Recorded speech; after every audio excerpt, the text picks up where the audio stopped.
Hello नमस्कार दोस्तों आइए आज हम एक केस के बारे में डिस्कस करते हैं जिसको मुझे लगता है हम सभी को पता होना चाहिए।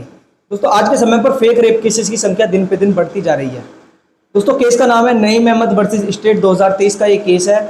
सबसे पहले इस केस के फैक्ट के बारे में बात करते हैं। दोस्तों एक महिला है जो अपने पति और 3 बच्चों के साथ दिल्ली जैसे बड़े शहर में रहती है। दोस्तों उसका एक पड़ोसी है नईम अहमद जो उसके ही पड़ोस वाले घर में रहता है। दोस्तों उस महिला की और उस नईम अहमद की दोनों की नज़दीकें बढ़ती हैं, दोस्ती होती है, दोनों फिजिकली रिलेशन में आते हैं, दोनों सेक्सुअली अटैच्ड होते हैं। कुछ समय बाद महिला का एलिगेशन है कि नईम उस महिला से कहता है कि वो अपने पति और अपने बच्चों को छोड़ दे और वो दोनों शादी कर लेंगे। दोस्तों कुछ समय बाद महिला उस अपने पति और अपने बच्चों को छोड़ देती है और जब वो नईम से शादी करने के लिए कहती है तो नईम उससे शादी करने के लिए मना कर देता है। वो कहता है कि उसके पास कुछ कारण है, वो उससे शादी नहीं कर सकता। दोस्तों कुछ समय बाद नईम उस मोहल्ले को छोड़कर दूसरी जगह शिफ्ट हो जाता है। जब महिला उस दूसरी जगह जाती है तब भी वो उससे मना कर देता है कि वो उससे शादी नहीं कर सकता। दोस्तों वो महिला उस नईम अहमद के खिलाफ 376 के अंदर FIR दर्ज कराती है कि उसने उसका रेप करा है विदाउट हर कंसेंट। दोस्तों मामला पहुंचता है ट्रायल कोर्ट में। ट्रायल कोर्ट उसको 10 साल की सजा सुनाती है। दोस्तों अपील जाती है जब हाई कोर्ट में, तो हाई कोर्ट सजा को बरकरार रखता है लेकिन उसकी वैल्यू को 10 साल से घटाकर 7 साल कर देता है। दोस्तों जो एक्यूज है वो सेटिस्फाई नहीं होता, वो सुप्रीम कोर्ट में अपील लगाता है। अब सुप्रीम कोर्ट के सामने उसने 2-3 चीज़ों पर दोस्तों बात करी यहाँ पर। दोस्तों वो बताता है कि जो वो महिला है वो 40 साल की महिला है जो अपने पति और अपने उसके 3 बच्चे हैं, तो उसको शादी का झांसा देकर कोई रेप कैसे कर सकता है। दोस्तों सबसे पहले वो इस चीज़ पर बात करता है। दोस्तों दूसरी उसने बात करी है कि जो उसके उन दोनों के बीच में जो सेक्सुअली रिलेशन बने हैं वो उसकी कंसेंट से बने हैं, विदाउट हर कंसेंट नहीं बने। दोस्तों अगर हम रेप की डेफिनेशन जो 375 IPC में दे रखी है उसको देखें तो उसकी सेकंड उसमें दे रखा है कि रेप क्या है, विदाउट हर कंसेंट अगर उसके साथ महिला के साथ कुछ किया गया तो उसको रेप मान लिया जाएगा। लेकिन यहाँ पर क्या है, दोनों की कंसेंट होती है, दोनों की कंसेंट से ही फिजिकली रिलेशन होते हैं। तो वो इन 2-3 चीज़ों पर दोस्तों सुप्रीम कोर्ट में बात करता है।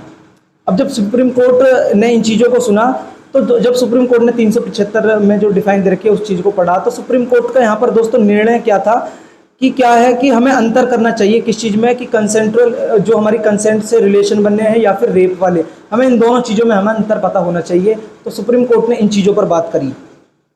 और दोस्तों यहाँ पर सुप्रीम कोर्ट का कहना था कि जो पार्टनर है वो अगर किसी वजह से शादी नहीं कर पाता तो उसका मतलब ये नहीं है कि उसने उसके साथ रेप कर दिया, उसने उसका बलात्कार कर दिया। दोस्तों वादा पूरा ना, सुप्रीम कोर्ट का यहाँ पर कहना था कि वादा पूरा ना करना और वादा तोड़ देना दोनों में दोस्तों यहाँ पर अंतर होता है। तो दोस्तों यहाँ पर सुप्रीम कोर्ट ने क्या करा, जो नईम अहमद जो एक्यूज है उसको बाइज्जत बरी करा, क्योंकि यहाँ पर उसके खिलाफ कोई भी ऐसा ऑफेंस नहीं बनना था कि उसने रेप कमिट किया है। क्योंकि जो दोनों के बीच में रिलेशन बने थे, जो दोनों के बीच में फिजिकल रिलेशन बने थे, वो दोनों की उस महिला और उस नईम अहमद की दोनों की कंसेंट से बने थे। यहाँ पर विदाउट हर उसकी कंसेंट के बिना यहाँ पर कुछ नहीं हुआ। यहाँ पर सुप्रीम कोर्ट का कहना था कि अगर किसी कारणवश जो मेल है वो जो पुरुष है वो उससे शादी नहीं कर पाता तो उसका मतलब उसे रेप नहीं मान लिया जाएगा। क्योंकि अगर हम ऐसे ही हर चीज़ को रेप मान लें तो क्या नाम है, रेप की क्या संख्या दोस्तों दिन पे दिन बढ़ती चली जाएगी। दोस्तों इस केस में क्या है, उसको बाइज्जत बरी कर दिया गया है और जो महिला उसको सुप्रीम कोर्ट ने फटकार लगाई है कि ऐसे हर किसी केस को आप रेप का ऑफेंस नहीं कह सकते। दोस्तों अगर हम एक प्रैक्टिकली बात करें तो दोस्तों एक मैं आपको एग्जांपल बताता हूं।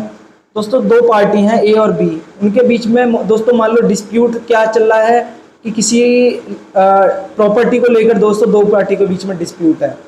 अब मान लो दोनों पार्टियों के बीच में क्या है, बात जो है बहुत ज़्यादा बढ़ जाती है।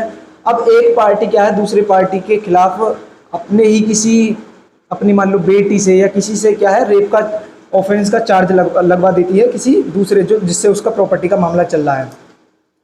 अब मान लो कुछ समय बाद दोनों के बीच में डिस्प्यूट सॉल्व हो जाता है, मान लो 10 लाख रुपए में देकर फैसला हो जाता है, तो क्या है वो उस रेप केस को वापस लेते हैं। दोस्तों आज के समय पर इतने ज़्यादा फेक रेप केसेस चल रहे हैं कि पहले तुमने रेप केस का ऑफेंस लगा दिया किसी पर्सन पर और जब तुम्हारे बीच में फैसला हो गया तो क्या है उस चीज़ को वापस ले लिया जाता है। दोस्तों इतने ज़्यादा फेक रेप केसेस चल रहे हैं। दोस्तों हमें इन चीज़ों से बचना चाहिए। दोस्तों इस वीडियो को ज़्यादा से ज़्यादा शेयर करें, अपने भाई के चैनल को सब्सक्राइब करें, लाइक करें। जय हिंद, जय भारत।